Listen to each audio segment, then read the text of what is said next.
ശ്രീതു അർജുൻ്റെ അടുത്ത് പറയുന്നുണ്ട്, ഞാനൊരു കാര്യം അർജുൻ്റെ അടുത്ത് ചോദിക്കുകയാണെങ്കിൽ അർജുൻ അത് തപ്പായിട്ട് എടുക്കരുത്, എന്നോട് ദേഷ്യമൊന്നും തോന്നരുത്.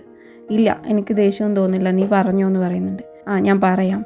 അർജുന് എന്താണ് എൻ്റെ കാര്യത്തിൽ ഇത്ര പോസസീവ്നെസ് ഇൻ ദ ലൈക്ക് എന്ന് പറഞ്ഞിട്ട് അർജുൻ ഇങ്ങനെ ഉഴറുന്നുണ്ട്. അപ്പോൾ ശ്രീതു പറയുന്നുണ്ട്, പറയേ, എന്താണ് എന്നോട് കാര്യത്തിൽ നിനക്ക് ഇത്ര പൊസസീവ്നെസ്?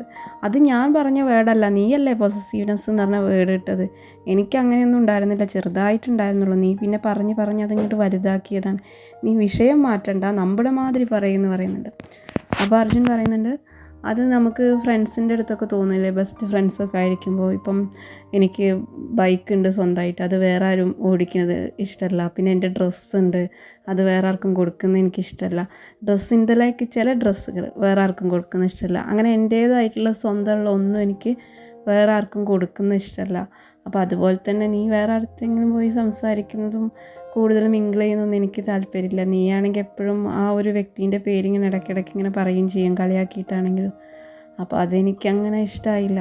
അത് ഞാൻ കളിയാക്കി പറയുന്നതല്ലേ. അതെ, നീ ആദ്യം കളിയാക്കിയിട്ടാണ് പറഞ്ഞിട്ടുള്ളത്. പക്ഷേ എനിക്കത് കേട്ട് പിന്നെ എന്തോ ഒരു ഇറിറ്റേഷൻ തോന്നി. പിന്നെ എനിക്ക് നീ കഴിഞ്ഞ ദിവസം പറഞ്ഞിട്ടുണ്ടായിരുന്നില്ലേ, എന്തോ ഇൻഫ്ലുവൻസിൽ പോയി പറഞ്ഞു എന്നൊക്കെ അങ്ങനെയൊക്കെ പറഞ്ഞില്ലേ. അപ്പോൾ എനിക്ക് എന്തോ ഒരു ഗിൽറ്റി ഫീലിംഗ് തോന്നി. അതുകൊണ്ടാണ് പിന്നെ ഞാൻ അപ്പോൾ എഴുന്നേറ്റ് പോയത്. പിന്നെ എനിക്കൊരു വിഷമം തോന്നി. എന്താ എൻ്റെ അടുത്ത് എന്തോ ഒരു ഡിസ്റ്റൻസൊക്കെ വെക്കുന്ന, അല്ലെങ്കിൽ നിനക്ക് എല്ലാവരെയും പോലെ അല്ലേ ഞാനും എന്നൊക്കെ വിചാരിച്ചിട്ട് ഞാനങ്ങനെ നിൽക്കുകയായിരുന്നു. ഒരു 2-3 ദിവസം കഴിഞ്ഞ് അത് മാറും. അപ്പം ഞാനങ്ങനെ ഇരുന്ന്, ഓ അതാണല്ലേ, അത് ഇൻഫ്ലുവൻസും പിന്നെ പൊസസീവ്നെസ്സും തമ്മിൽ എന്താ ബന്ധം? അല്ല, ബന്ധമില്ല, നീ തന്നെയല്ലേ എപ്പോഴും ഇങ്ങനെ. അപ്പോൾ കലായിക്കരേ എന്ന് പറയുന്നുണ്ട്. അതെ, നീ ആദ്യം കളിയാക്കി, ഞാൻ കളിയാക്കിയിട്ടാണ് സംസാരിച്ചെന്ന് പറയുന്നുണ്ട് ശ്രീതു. അതെ, കളിയാക്കി തുടങ്ങിയതാണ്. പക്ഷെ പിന്നീട് അതങ്ങനെ സീരിയസ്നെസ്സായി. അതൊരു എന്നാലും ഒരു ഫ്രണ്ടിനോടൊക്കെ ഇത്ര പൊസസീവ്നെസ് തോന്നുമെന്ന് ചോദിക്കുന്നുണ്ട് ശ്രീതു. അതെ, അത് തോന്നും, എനിക്ക് തോന്നും. അപ്പോൾ റസ്ബിൻ അങ്ങോട്ട് വരുന്നുണ്ട്. റസ്ബിൻ്റെ അടുത്ത് ചോദിക്കുന്നുണ്ട്, റസ്ബിന് മെയിൽ ഫ്രണ്ട്സ് ഉണ്ടോ? ഉണ്ട്. അവരോട് റസ്ബിനും പൊസസീവ്നെസ് തോന്നില്ലേ? അപ്പോൾ റസ്ബിൻ പറയുന്നുണ്ട്, ഇല്ല, എനിക്ക് തോന്നില്ല. അപ്പോൾ ശ്രീതു പറയുന്നുണ്ട്, കണ്ടോ, പൊട്ടി, ഇനി നീ കിടന്നോളല്ല അർജുനെ, വേണ്ട, ഇത് വേറെയാണ് പോകുന്നേ, വേണ്ട എന്ന് പറയുന്നു.